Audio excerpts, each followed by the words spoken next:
Talabul ilmi syar'i, jalan mudah menuju surga.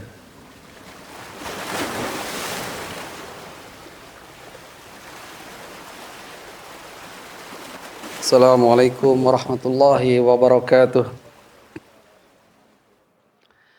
Alhamdulillah hamdan katsiran tayyiban mubarakan fihi kama yuhibbu rabbuna wa yarda. Wa asyhadu an la ilaha illallah wahdahu la syarikalah wa asyhadu anna Muhammadan abduhu wa rasuluh.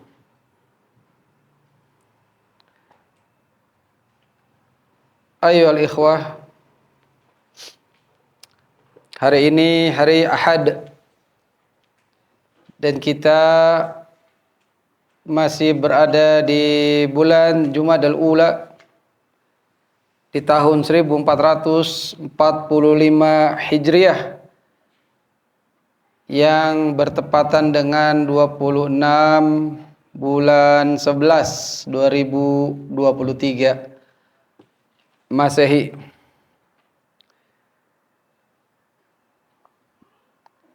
Kita akan lanjutkan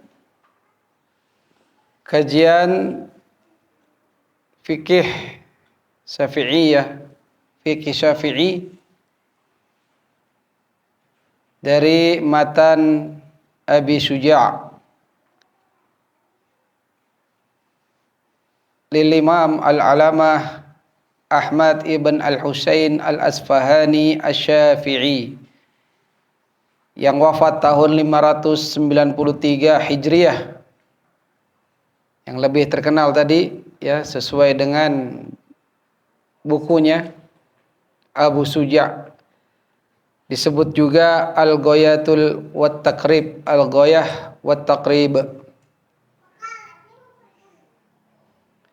Fikih al-fahmu, paham atau untuk kita mengerti, memahami agama ini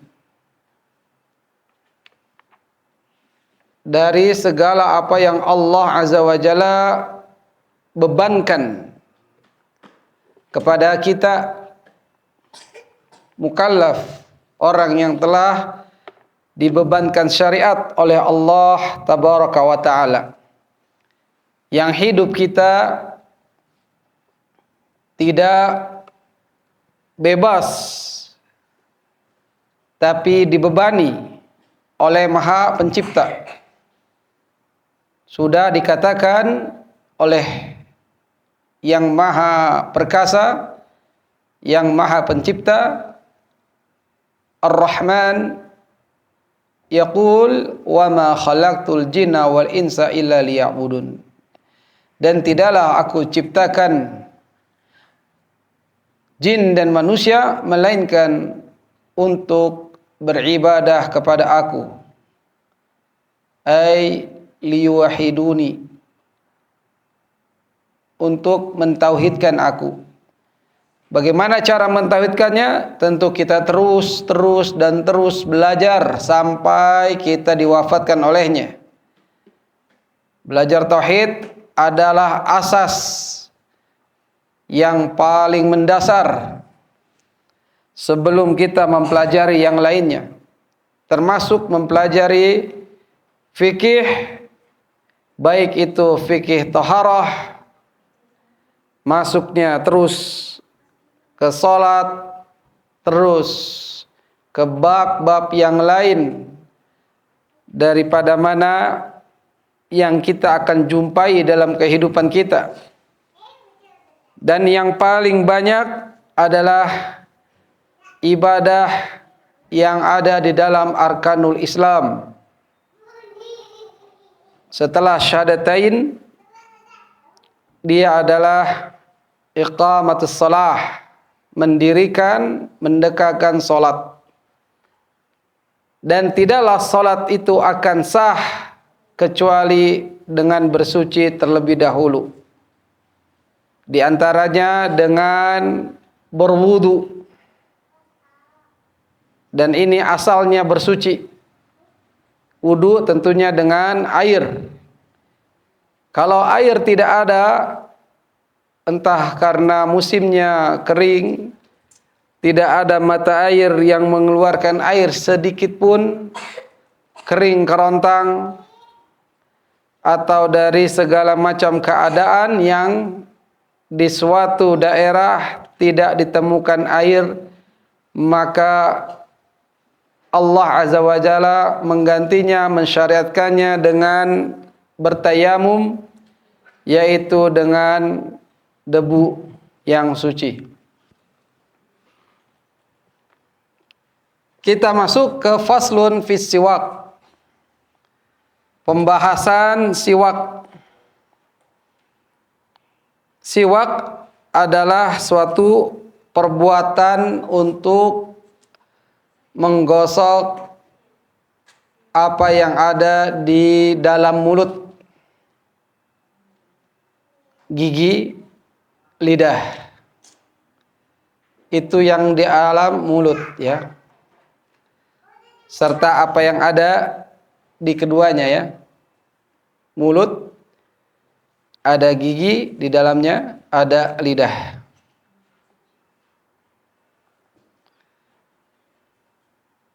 Ini diperhatikan oleh syariat ini.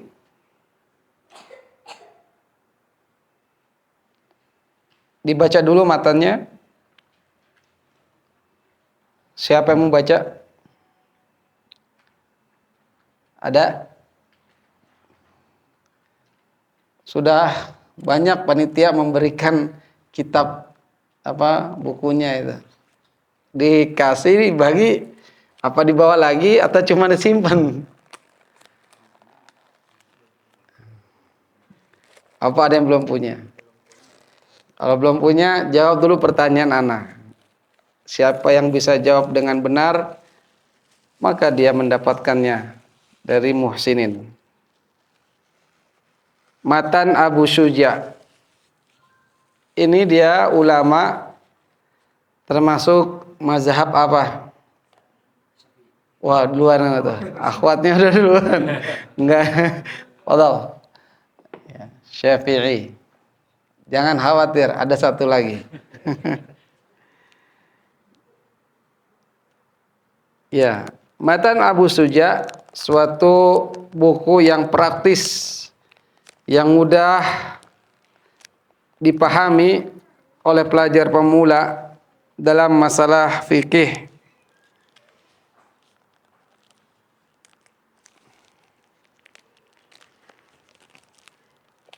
Biasanya kitab-kitab fikih itu dimulai dengan bab apa?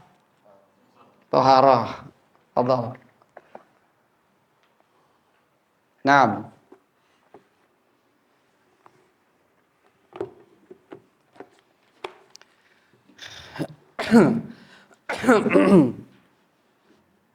Dibuka bab siwak, ya, faslus siwak.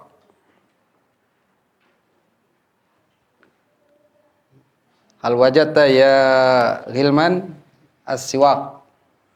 Iqra.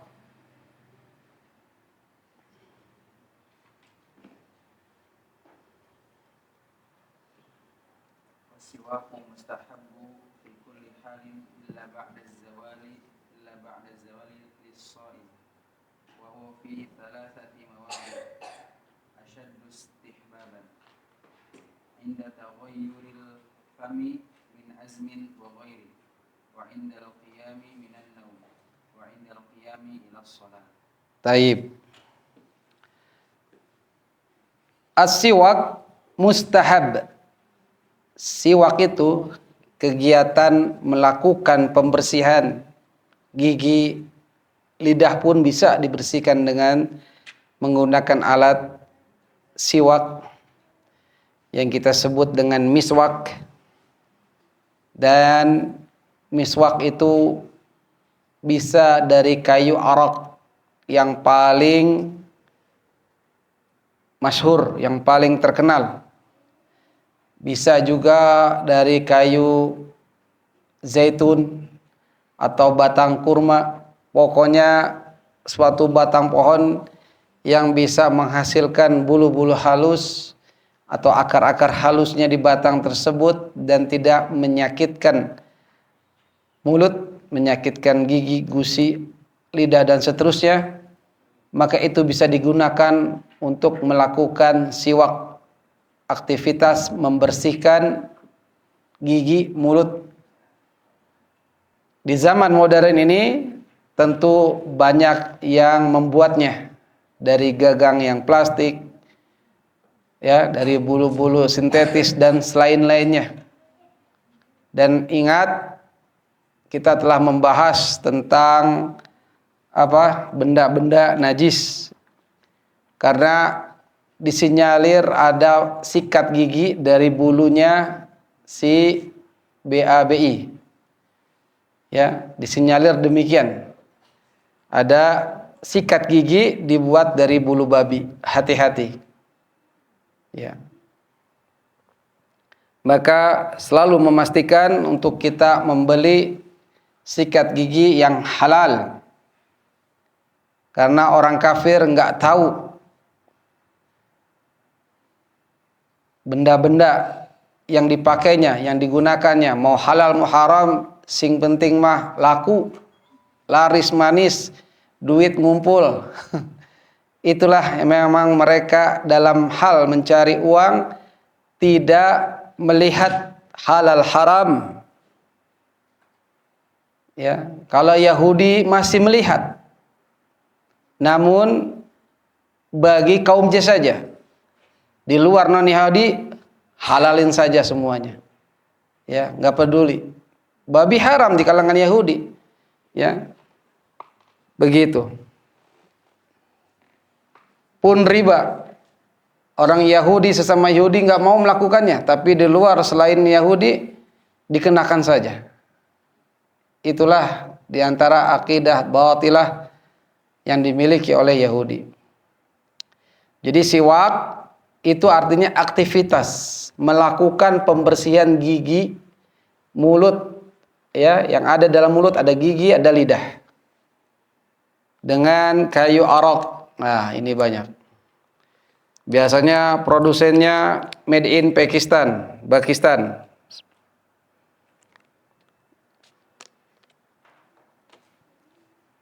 Taib. Boleh gak kalau pakai pastanya, odolnya? Boleh. Itu pun termasuk.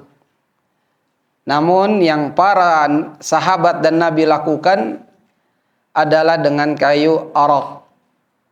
Ya.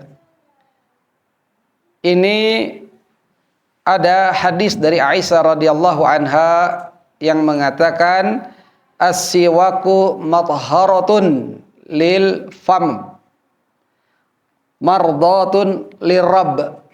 Ini dasarnya.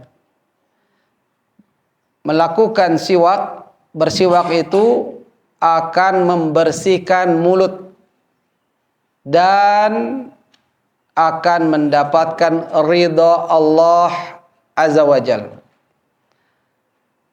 Mardatun li Rabb, mendapat ridho dari Rabb Allah Azza wa Jalla. Berarti di sini ada dua faidah, faidah dunia dan faidah akhirat. Faidah dunianya membersihkan mulut kita. Faidah akhiratnya dapat ridho dari Allah Subhanahu wa taala. Dan ini juga dilakukan oleh para nabi-nabi dan rasul terdahulu sebelum Nabi kita Muhammad sallallahu alaihi wasallam. Ya. Di antaranya yang awal adalah Nabi Allah Ismail. Senang sekali melakukan siwak. Bahkan Nabi kita Muhammad SAW di penghujung akhir hayatnya bersiwak. 6. Jadi dia adalah mustahab fi kulli halin. Itu disunahkan, disenangi, disukai dalam segala hal, kondisi, keadaan. Illa ba'da zawali lis-shaim. Kecuali setelah tergelincirnya matahari ya ini di waktu tengah hari bagi orang yang berpuasa. Nah, ini adalah pendapatnya Imam Abu Suja' rahimallahu ta'ala. Kenapa beliau rahimahullah mengecualikan hal tersebut? Ya, karena setelah tergelincirnya matahari, yaitu di tengah siang, bagi orang berpuasa itu mulutnya sedang tidak sedap aromanya. Ya. Namun ini ada hadis yang menunjukkan bahwasanya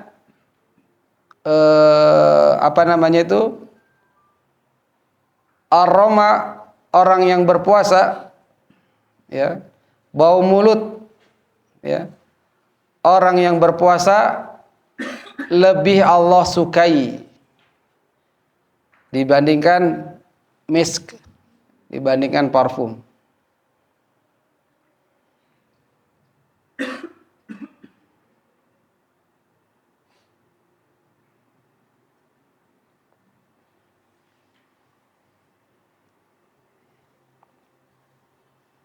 Nah, itu hadisnya dari Abu Hurairah, ya. Khulufu fami shaim atyabu indallahi ta'ala min rihil misk. Ya. Katanya, la khulufu fami shaim atyab. Sungguh aroma atau bau mulut orang yang berpuasa lebih harum di sisi Allah daripada bau minyak kasturi. Misk, hadis riwayat Bukhari dan Muslim.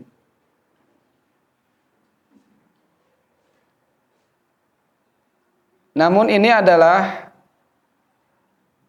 untuk akhiratnya, ya. Karena khuluf di sini adalah berubahnya aroma mulut orang yang berpuasa, ya. Karena diam terus, ya, tidak makan, tidak minum, itu akan mengakibatkan bau mulut, ya, aroma di mulut itu berubah. Sama halnya orang yang diam terus juga bisa berubah. Atau bicara terus juga aromanya mulut itu bisa berubah. Nah, ini alasan kenapa bisa bau mulut orang yang berpuasa bisa dibalas seperti itu. Artinya Allah lebih suka. Satu, karena tadi sebab ibadah puasa. Ini adalah ibadah yang sir, ibadah yang rahasia, hanya diketahui oleh Allah dan pelakunya, sahibus shaim, orang yang berpuasanya. Ya, karena rahasia itulah yang disembunyikan, maka Allah membalasnya dengan menampakkannya bau harum di antara manusia di hari kiamat. Ya, nanti ditampakkan di hari kiamat. Baunya tuh misk, bau harum kasturi itu ketahuan saat di dunia itu dia senang dengan amalan puasa. Ya, di hari kiamat kelak, ya, di sisi Allah itu disukai. Tapi kalau di dunia ya sama, ya, aromanya nggak wangi.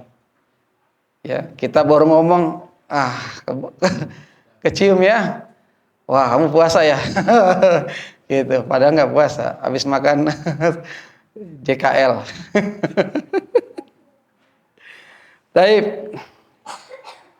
Kedua, ya, kenapa alasan bau mulutnya orang berpuasa itu lebih Allah sukai dibandingkan aroma, ya, karena itu ada asar ketaatan, pengaruh atau bekas ketaatan.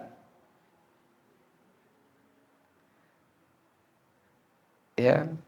Karena ketaatan itu kan nggak menyenangkan. Antum puasa ya sampai lapar-lapar ria. Ya, antum sholat tahajud, ngilangin ngantuk, orang-orang senang berselimut. Ketaatan itu sesuatu yang tidak mengenakan. Ya, lelah, capek. Ya. Seluruh ibadah menuntut ilmu pun juga capek. Ya, tapi capeknya, lelahnya ya, itu adalah berbuah nanti di akhirat, berpahala yang besar. Semuanya itu akan dibalas dengan sesuatu yang nanti menyenangkan di hari kiamat kelak. Maka orang yang bau mulut saat puasa yang tidak enak itu akan dibalas dengan bau yang wangi. Karena hal tersebut muncul dari amalan ketaatan pada Allah di dunia. Gak apa-apalah kita hari ini lelah-lelah mencari ilmu, duduk ya di lantai yang gak empuk, menegakkan sholat ya, dan seluruh ibadah-ibadah yang membutuhkan segala energi yang melelahkan nanti dibalas oleh Allah berupa kesenangan, berupa kenikmatan di surga nanti. Maka ini jadikan motivasi buat diri kita, jangan pernah lelah untuk beribadah kepada Allah sampai akhir hayat kita. Naam.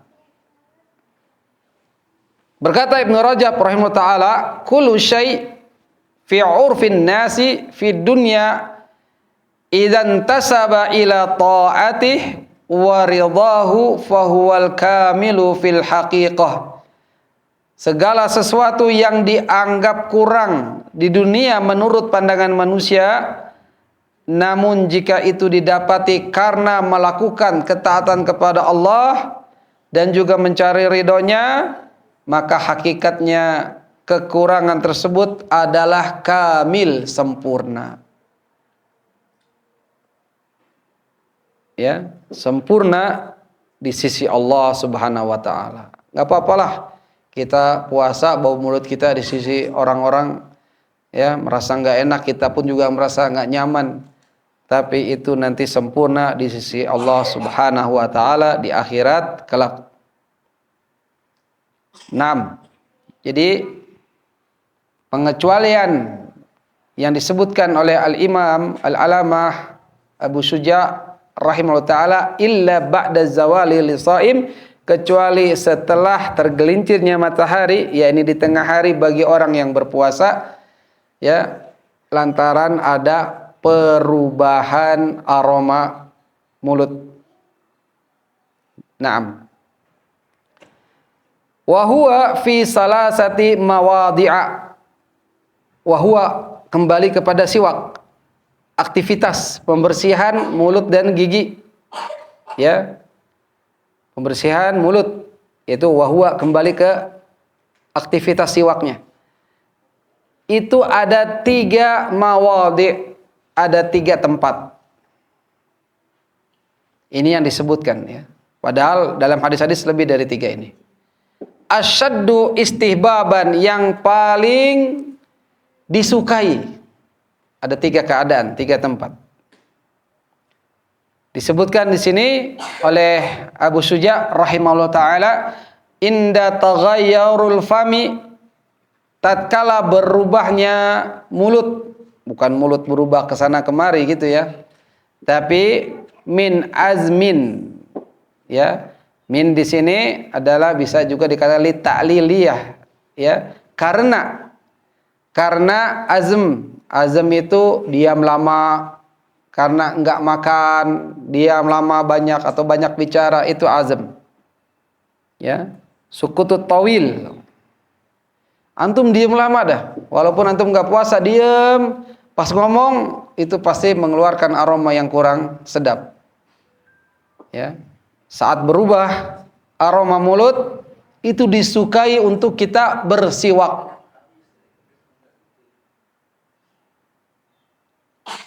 Wa indal qiyam. Ya, ini ketika salat, hendak salat maksudnya ya, qiyam di sini.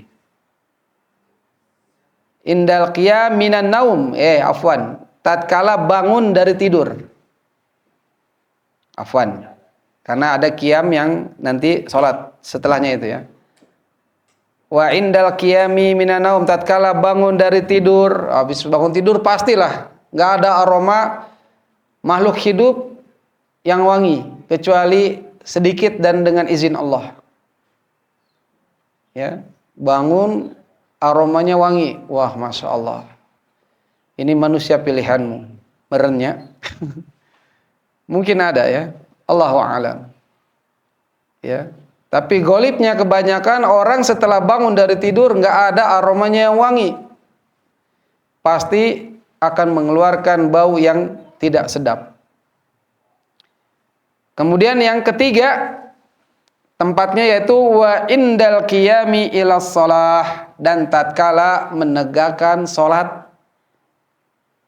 Ya, iqamatis shalah, menegakkan, mendirikan salat.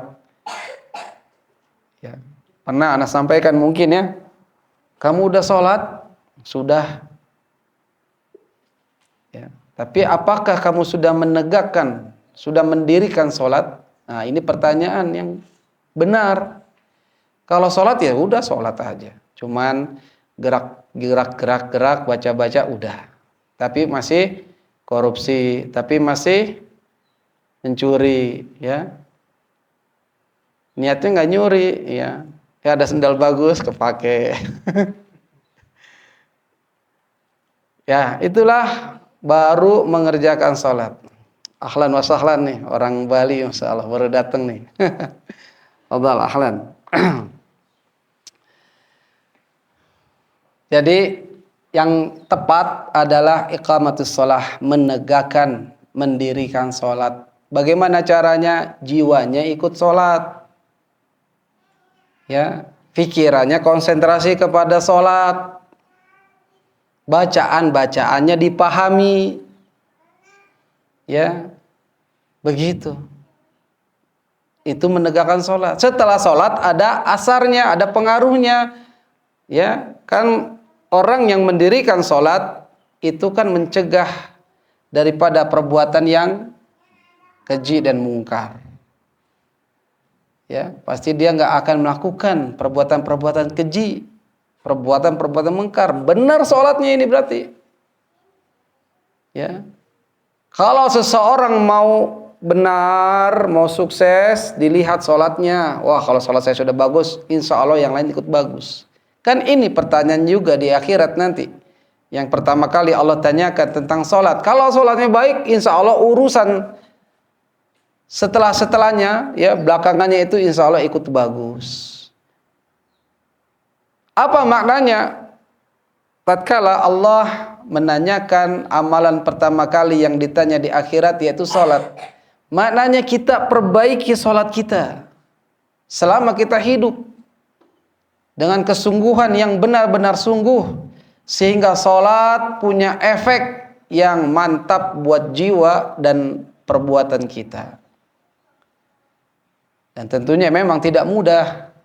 Kita harus terus berlatih, berjuang, meminta pertolongan kepada Allah agar sholatnya benar-benar khusyuk, sholatnya benar-benar menyesuaikan dengan apa yang Nabi SAW lakukan, sebagaimana sabdanya, "Shollu kama ra'aitumuni usolli." Salatlah kalian sebagaimana kalian melihat aku salat. Ya, bukan hanya gerakannya, ternyata detail dari bacaan-bacaan salat kita perhatikan. Makanya antum harus punya kitab sifat salat Nabi. Setiap salat bisa murojaah dulu, apa sih bacaan subhana rabbil azim artinya? Ini yang terjemahan ya. Antum bisa, ya, Maha Suci Allah, Rabb yang Maha Agung, ditadaburi, Masya Allah, saat ruku, saat sujud, Subhana Rabbiyal A'la, Maha Suci Allah, Rabb yang Maha Tinggi, Itu zikir-zikir dari ruku, zikir-zikir dari sujud. Ya, belum yang i'tidal, belum yang duduk di antara dua sujud. Harus detail, antum paham. Ya. Pun masih ada sebagian kaum muslimin yang keliru dalam takbiratul intiqal. Takbir perpindahan. Al takbir bacanya apa?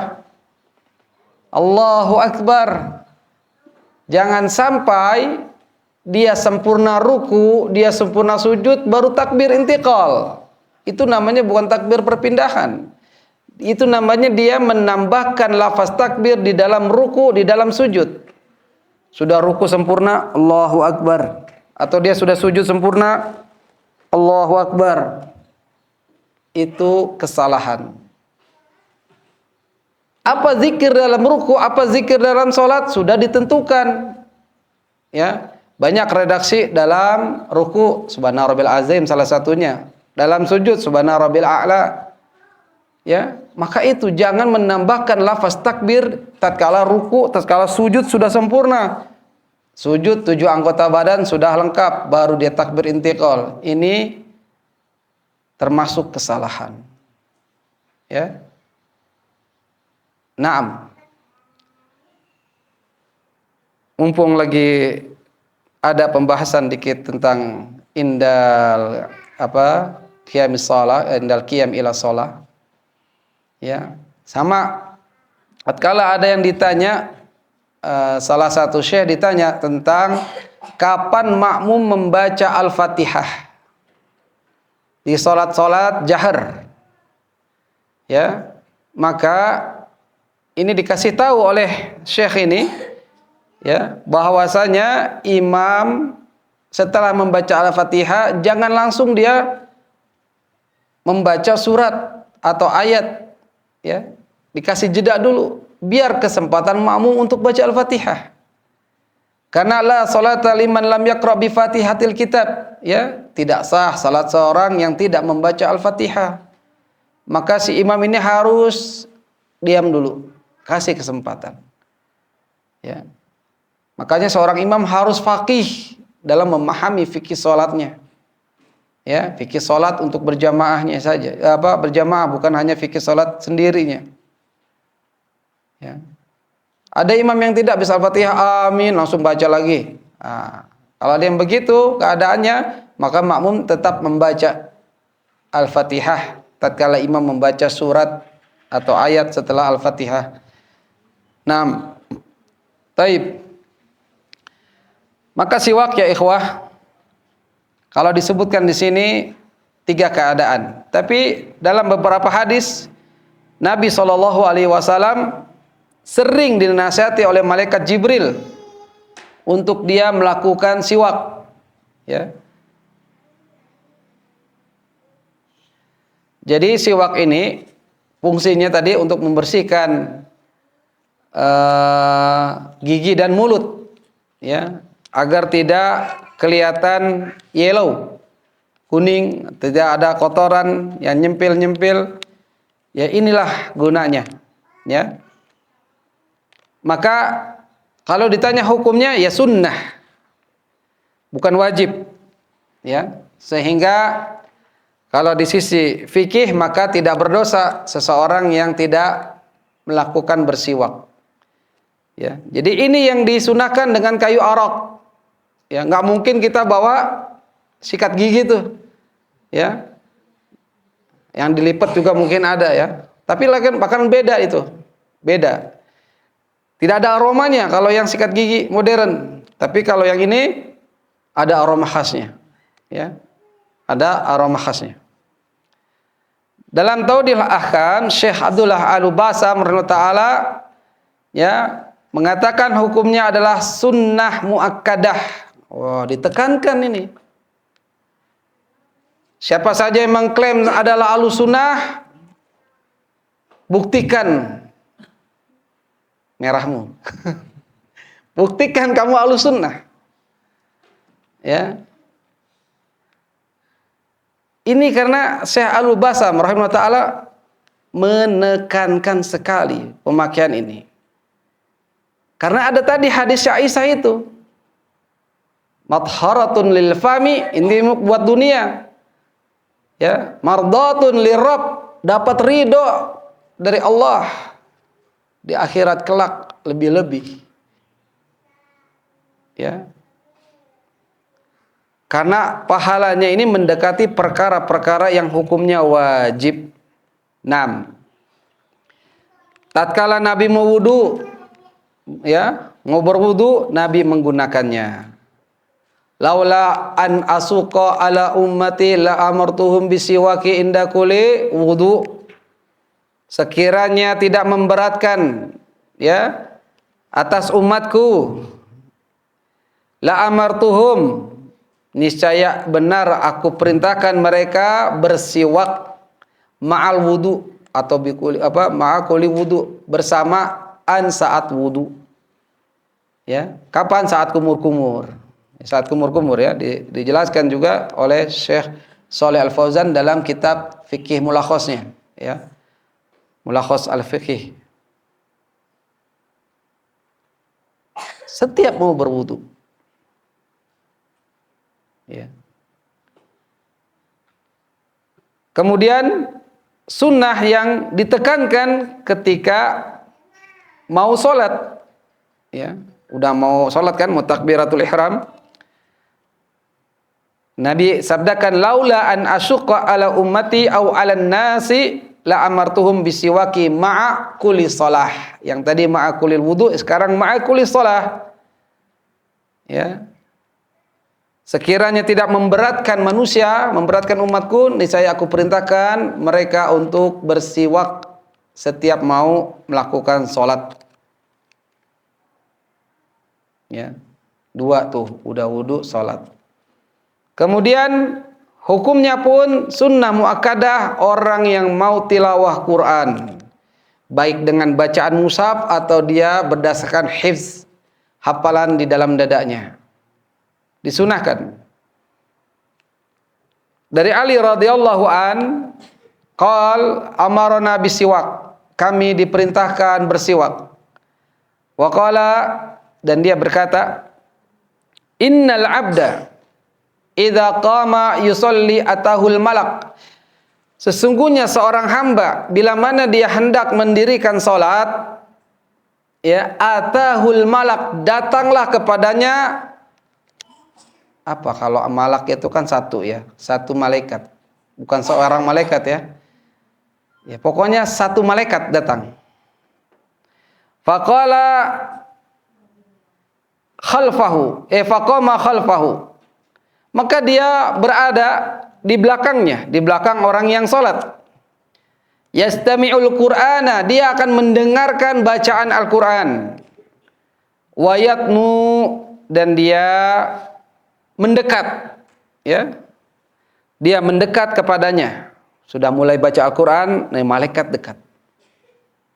Ya, makanya salah satu faedah hadisnya ini, orang yang baca Al-Quran itu didekati malaikat. Ya, didekati oleh malaikat. Berarti ada mafhum mukhalafah nih, ada pemahaman kebalikan.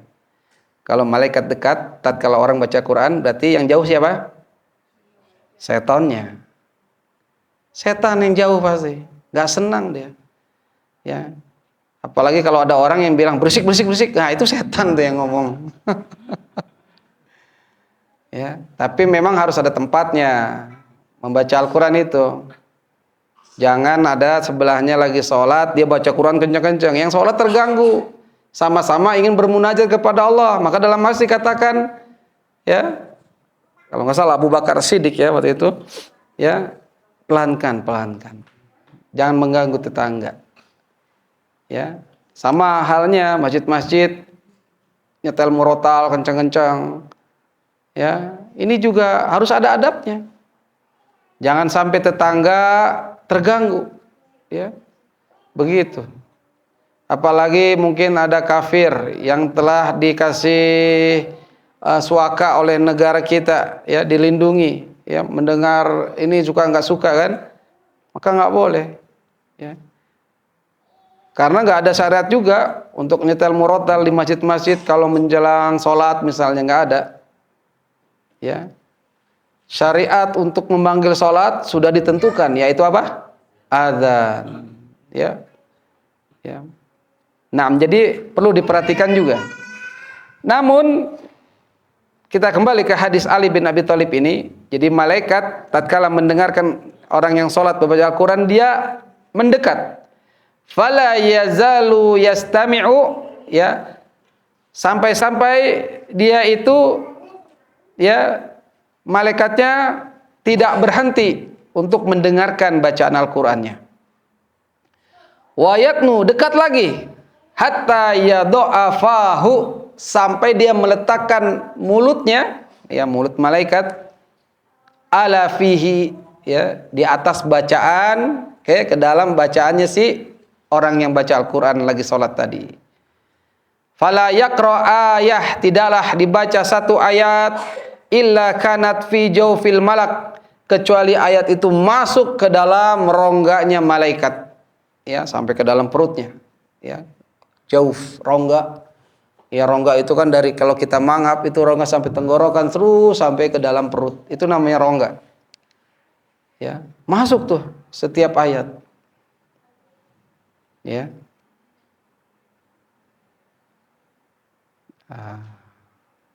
begitulah orang yang baca Al-Quran tatkala sholat, malaikat datang dekat, ya, malaikat dekat, ya, nempel mulutnya ke mulut orang tersebut, ya. Naam, antum jangan bayangkan, ya, malaikat cium saya ini lagi baca Al-Quran, ya. Tapi emang zahir hadisnya begini, ya. Al-Imam Ibnu Daqiq Al-Id, ya, dia mensyarah hadis ini, ya. Ada dalam kitab Subulus Salam karangan As-Su'ani, ya, mengatakan sesungguhnya kita diperintahkan dalam setiap keadaan yang ditunjukkan untuk mendekatkan diri kita kepada Allah, ya, hendaknya kita dalam keadaan bersih yang sempurna.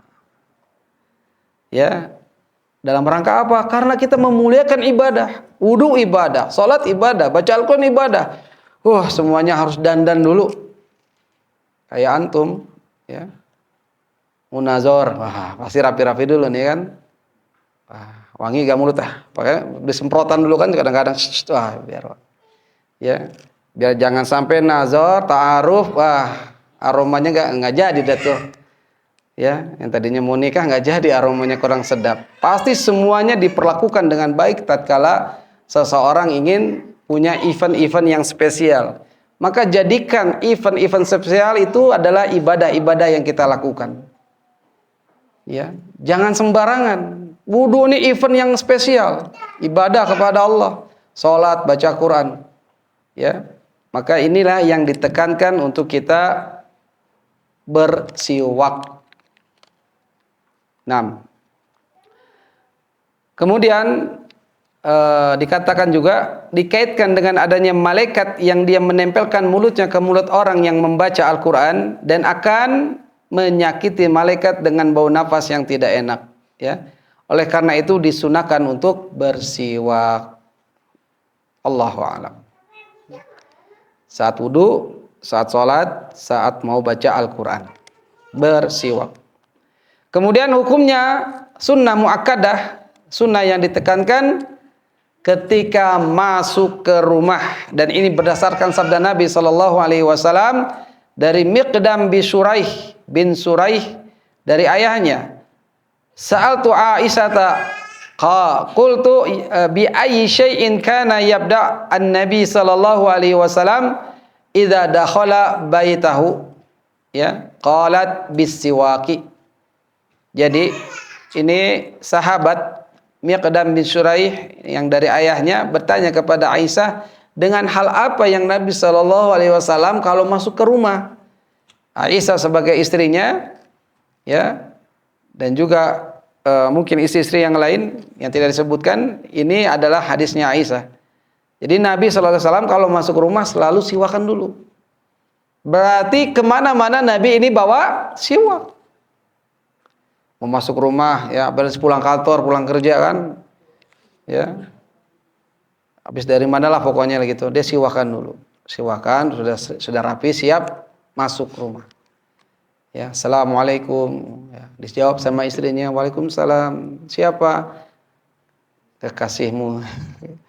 Ya, langsung masuk. Ya, baca bismillah. Kalau masuk ke rumah baca bismillah, biar setan nggak ikut masuk. Ya. Taib. Itu yang keempat ya. Kemudian hukumnya sunnah yang ditekankan ketika hendak sholat malam. Dan ini berdasarkan hadis Nabi Shallallahu Alaihi Wasallam dari sahabat Khuzaifah radhiyallahu an. Anna Nabiya Shallallahu Alaihi Wasallam kana idza qama lit tahajjud, adalah Nabi Shallallahu Alaihi Wasallam jika ingin menegakkan sholat tahajud, ya, minal laili, yaitu di malam hari, yashuthu fahu bisiwaki, beliau yasusu membersihkan mulutnya dengan siwak, dengan bersiwak. Itulah kurang lebihnya yang ditekankan, ya. Maka antum jangan ragu untuk memakai ini, untuk menghidupkan sunnah yang mulia ini, yang sudah banyak dimatikan, ya. Hidupkan untuk bersiwak seperti ini, ya.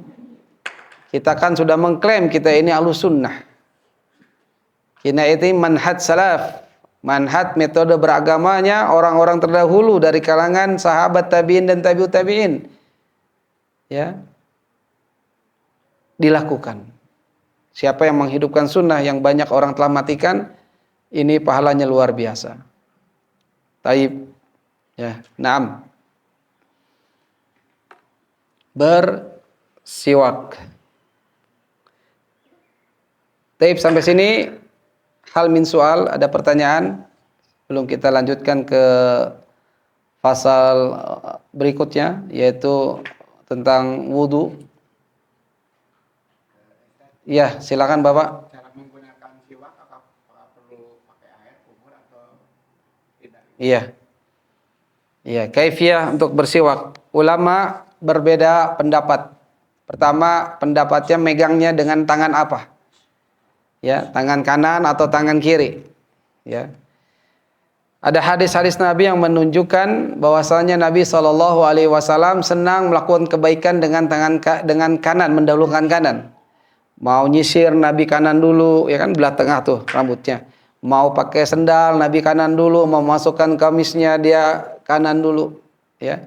Maka ada ulama yang berpendapat karena ini kebaikan ibadah, maka dengan tangan kanan, ya. Setiap ada yang ibadah dilakukan, di situ wudu, di situ mau sholat, di situ mau baca Quran, di situ tadi mau masuk rumah ke rumahnya, ya, maka dengan tangan kanan. Tapi ada ulama sebagian juga berpendapat karena ini halnya adalah membersihkan kotoran, sebagainya kita beristinja juga dengan tangan kiri, maka ada ulama yang berpendapat seperti itu. Ya, walhasil tidak ada dalil yang soreh lagi tegas, ya, nggak ada yang tegas, ya, keduanya boleh, mau kanan mau kiri, ya, mulainya dari kanan atau dari kiri, nggak ada ketentuan khusus, ya, yang datang dari dalil-dalil, ya.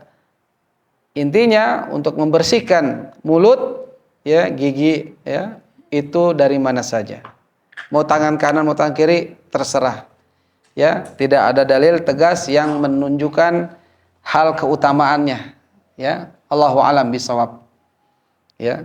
Dan juga bukan hanya gigi, ya, tapi lidah juga dibersihkan dengan ini, ya, dengan menjulurkan lidahnya, kita bersihkan itu. Biasanya kalau minum susu atau minum apa aja itu ada nempel di lidah, kita bersihkan lidahnya itu, ya, karena banyak kuman-kuman bakteri itu juga nempelnya di lidah, ya. Ada hadis yang Nabi menunjukkan habis minum susu Nabi membersihkan lidahnya, ya, dilihat oleh sahabat.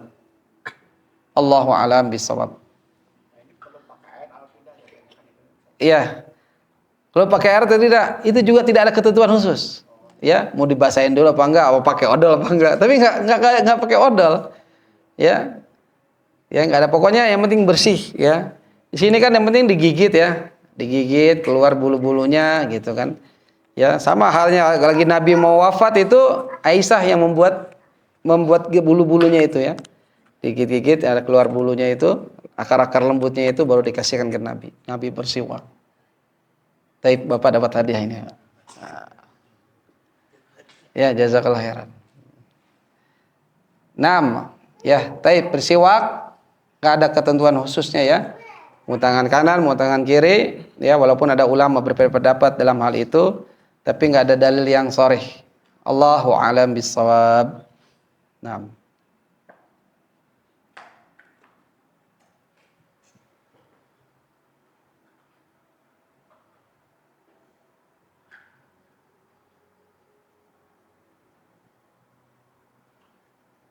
Ada lagi? Akhwat, ummahat?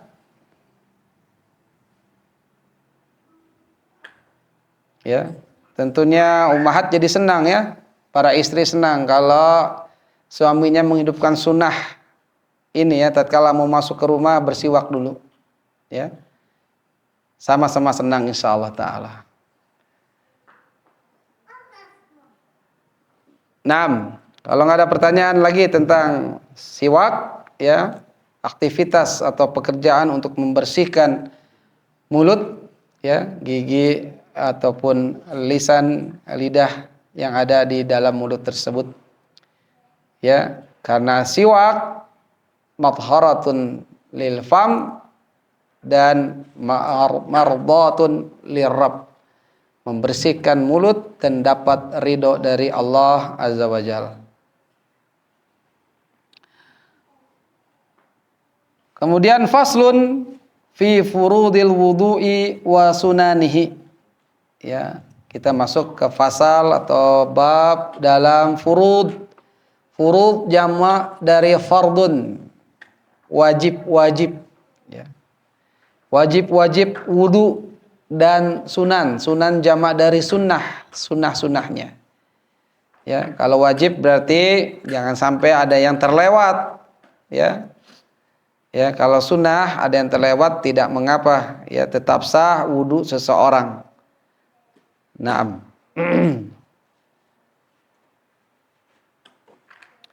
Wa furudul wudu'i sittatu asya'a. Dan wajib-wajib wudu itu ada sittah, ada 6 asya. Asya jamak dari syai'. Ada 6 hal lah. Ya, 6 sesuatu, 6 hal. 6 keadaan. Ada 6 poin gitu.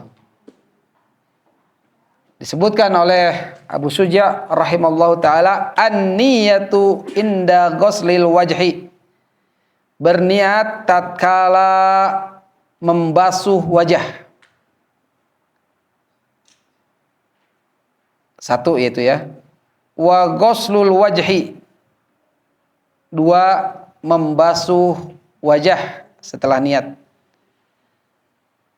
Kemudian yang ketiga, wa ghuslul yadain ma'al mirfaqain. Membasuh yadain. Yadain ini musanna dari yad. Yad itu tangan, yadain itu 2 tangan. Membasuh kedua tangan bersama mirfaqain. Mirfaq itu siku, mirfaqain bentuk musananya, bentuk 2-nya, yaitu siku. Ya. Itu yang keberapa tadi? 3. Yang keempat, wa mashu ba'dhir ra'si. Ya, di sini mas. Tadi ghusl itu membasuh, kalau mas itu mengusap. Ya, beda. Kalau ghusl itu membasuh dengan adanya air yang mengalir. Ya. Air yang mengalir itu namanya ghusl, membasuh. Tapi masah itu mengusap. Ya, diusap. Ya. Kalau di sini ba'dhir ra's, sebagian kepala. Ya, nanti ada penjelasannya lebih detail ya. Karena hadis-hadis yang menunjukkan tersebut kita bisa bahas. Ya. Wa ghuslur rijlain ma'al ka'bain. Yang kelima, membasuh rijl lain. Rijl kaki, rijlain dua kaki. Ma'al ka'bain, bersamaan dengan ka'ab. Ka'ab itu mata kaki. Ka'bain dua mata kaki. Ya, kedua mata kaki. Yang kelima itu ya. Yang keenam, wa tartibu ala ma dzakarnahu, dan tertib atas apa yang kami sebutkannya. Berurutan berarti, tertib.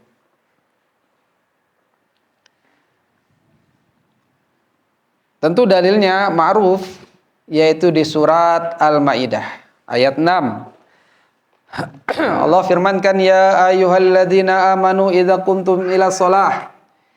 Wahai orang-orang beriman, tatkala kalian mau menegakkan kepada salat, menegakkan salat lagi nih, ya, menegakkan, bukan mengerjakan.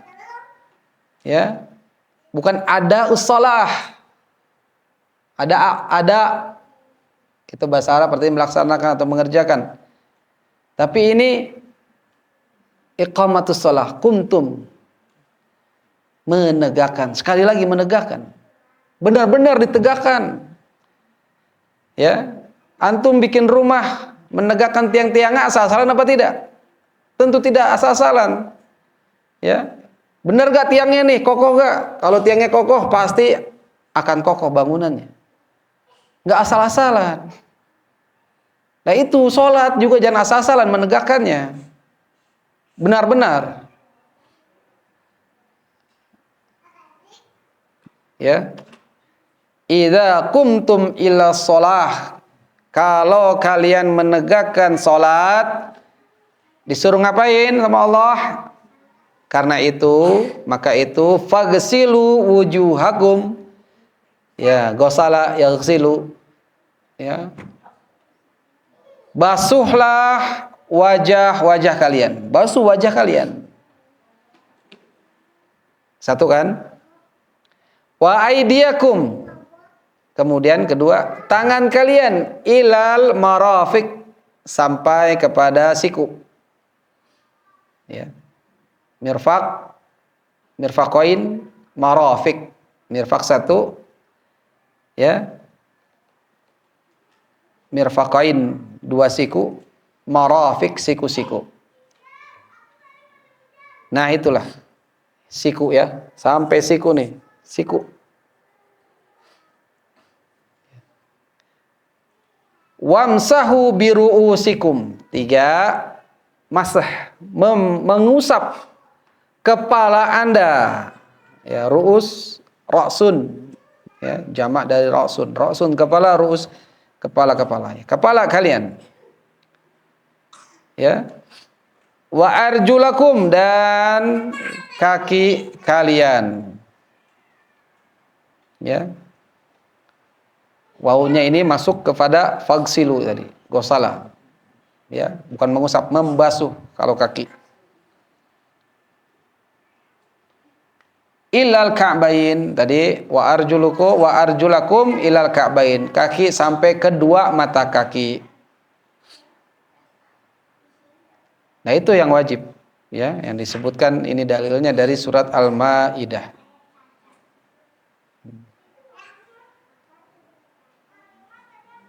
Ya.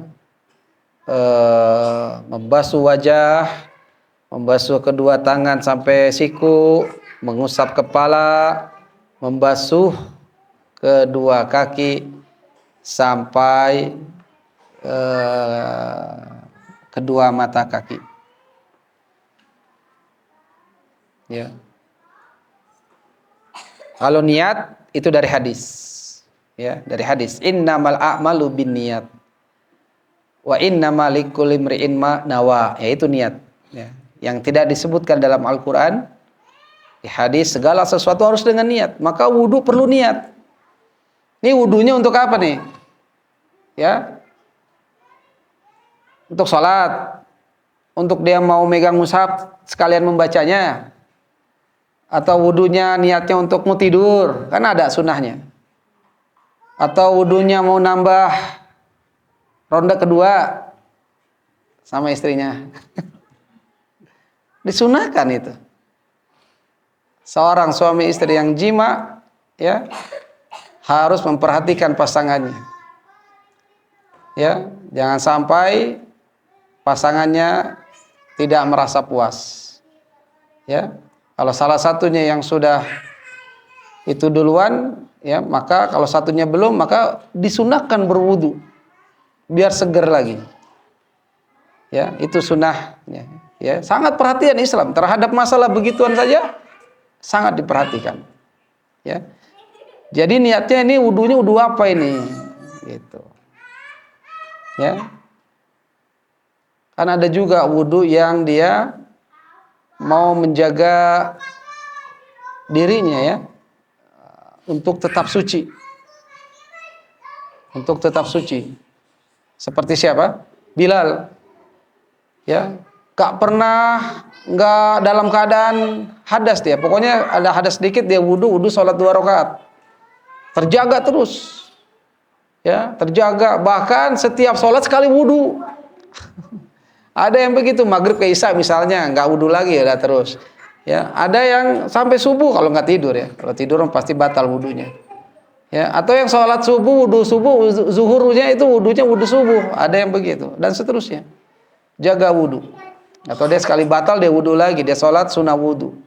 Itu yang menyebabkan Bilal bin Rabah radhiyallahu an masuk surga duluan. Ya, terompahnya cuman, orangnya belum. Ya, suara terompahnya udah nyampe duluan. Ya, Nabi sampai kaget lagi Isra Mi'raj ya.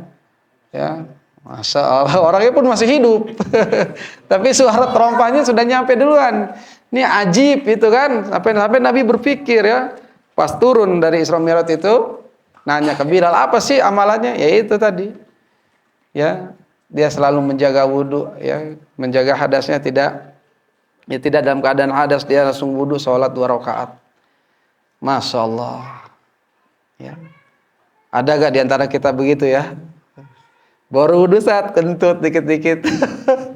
Wudu dingin banget airnya. Justru saat-saat sulit lah itu disenangi amalan wudu itu ya. Air dingin, lagi keadaan dingin cuaca. Ya. Taib ya. Naam. Allahu a'lam. Sudah maghrib belum? Belum ya? Ya. Kalau niat wudu kan tadi tergantung niatnya untuk sholat atau untuk baca. Iya. Kalau kita wudu sekali untuk sholat, kemudian kita pakai sholat untuk baca Quran itu kan cuma sekali aja yang niatnya. Iya. Sholat kan belum batal. Jadi nggak perlu misalkan niat wudu lagi untuk. Ya berarti niat untuk keseluruhan ibadah. Iya, niat untuk keseluruhan ibadah. Karena niat itu apa? Al-qasdu. Bermaksud. Maksudnya apa nih? Saya maksudnya ibadah lah, mau ibadah sholat, mau ibadah ngaji, mau ibadah apalagi itu wudu saya gitu kan.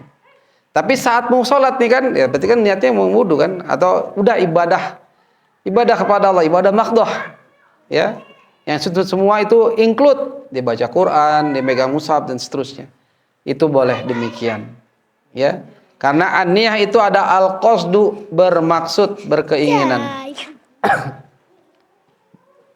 Ya, ada suara azan. Mungkin sampai sini dulu ya.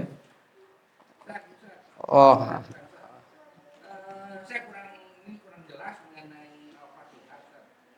Apakah membaca surat Al-Fatihah itu di waktu sir atau di waktu dahar? Seperti misalkan kalau zuhur atau misalkan sholat maghrib, apa diwajibkan harus membaca Al-Fatihah untuk makmum? ya tentunya kalau sir makmum sama imam ya baca Al-Fatihah, nggak boleh dihilangkan ya. La sholat liman lam yaqra bi umil kitab atau bi fatihatil kitab, nggak boleh. Kalau nggak baca ya nggak ada sholatnya, percuma sholatnya, ya nggak sah ya, karena dia rukun ya. Adapun saat jahar, sholat subuh, maghrib, isya ya, di rakaat-rakaat 1 dan 2-nya, maka kapan si makmum baca Al-Fatihah? Ulama berbeda pendapat. Ya. Ada yang ngikutin aja dari awal si imam baca. Ya, padahal Imam Ahmad bin Hambal bilang apa? Berdalil idza quri'al Qur'an fa'ansitu ya. Fastami'u lahu ansitu. Dengarkan, diam. Ya, biar dapat rahmat. Maka Al-Fatihah yang ini tepat, ya, yang ini adalah rukun dalam sholat, maka kita diam dengar. Ya, diam dengar. Ya. Lantaran ada hadis tadi yang tidak ada sholat, tidak sah sholat seorang yang tidak baca Al-Fatihah, maka si imam tadi memang para ulama menyebutkan bahwasanya setelah Al-Fatihah dibaca amin, nah imam tuh diam dulu, kasih jeda buat si makmum baca Al-Fatihah. Ya, kenyataannya kan kebanyakan tidak ya. Ada yang aja imam langsung habis amin langsung baca lagi. Ya. Karena yang kedua ini yaitu membaca surat atau ayat yang dia miliki sesuai kemampuannya, itu hukumnya sunnah. Ya. Artinya kita nggak baca ini pun sholat tetap sah. Ya, maka saat itulah si makmum baca. Ya, biarin si imam baca itu, baca surat atau ayat yang dihafalnya. Kita baca Al-Fatihah. Setelah itu baru kita dengarkan. Ya, ini pendapatnya Imam Ahmad bin Hambal. Imam Ahmad bin Hambal, wallahu a'lam bishawab. Baik. Kalau misalnya makmum ketinggalan Al-Fatihah, bisa saat masih berdiri gitu, tapi dia ketinggalan Al-Fatihah, nah, apakah makmum ini harus menambah rakaatnya atau tidak? Karena kan tadi syarat dari waktu itu adalah harus membaca Al-Fatihah. Ini ketinggalan rakaat. Ya, misalnya saat dia masbuk. Masbuk. Tapi kondisinya itu si imam tuh udah mau ruku. Udah mau ruku gitu. Tapi dia masih sempat masuk saat imam tuh masih membaca Surat. Ya itu langsung takbiratul ihram, baca Al-Fatihah. Ya, sekadar ringannya. Alhamdulillahirabbil alamin arrahmanir rahim maliki yaumiddin. Ya. Sempurnakan. walaupun si imam udah Allahu alam. Ya. Sempurnakan saja bacaan Al-Fatihahnya. Walaupun ada hadis lain mengatakan ini masuk ruku, imam ruku, dia langsung ruku, habis takbiratul ihram dia langsung ruku. Itu tetap dihitung satu. Ya. nggak usah menambah. Iya, nggak usah menambah. Ya. Jadi imam udah ruku nih, dia masbuk, datang, Allahu Akbar, dia langsung ikut aja imam ruku. Ya. Ju'ilal imam, ya dijadikan imam li utama bih untuk diikuti. Kalau imam ruku ya ruku, imam sujud ya sujud, begitu. Ya. Allahu a'lam bishawab. Tapi seseorang yang masbuk terus ini harus berintrospeksi diri. Ya, jangan sampai dia masbuk terus. Makanya perhatikan waktu. Kalau sudah siap muazan gitu kan, jangan sampai dia masbuk yang ketinggalan terus. Nah, Allahu a'lam bishawab. Ini saja mungkin ya Pak. Tadi rencananya pada maghrib mau dilanjutkan karena ada sesuatu hal yang lain dan mungkin ada sedikit itulah makan mahlaf gitu ya. Kita bisa santap. Allahu a'lam bishawab. Subhanakallahumma bihamdika asyhadu an la ilaha illa anta astaghfiruka wa atubu ilaik. Wassalamualaikum warahmatullahi wabarakatuh.